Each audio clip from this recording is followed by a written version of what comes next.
పాపమే అడ్డుపడి ఉన్నట్టు చూస్తున్నాం.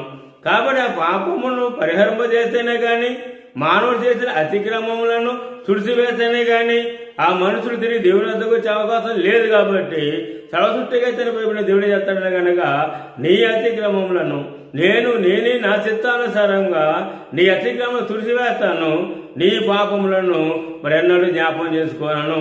చూసారా దేవుడు ఎంత గొప్ప హామీ ఇచ్చాడు.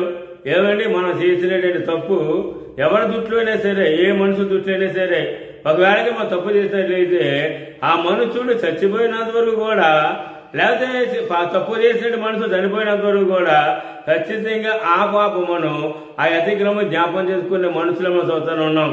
కానీ దేవునికి దృష్టిలో కానీ మనం చూసినట్లయితే కనుక దేవుడు మన పాపములను ఎప్పుడైతే కనుక తుడిసివేశాడు, మన అతిక్రమం ఎప్పుడు తుడిసివేశాడు, మన పాపములను ఎట్టి పరిస్థితుల్లో కూడా మనం చూసినట్లయితే కనుక జ్ఞాపకం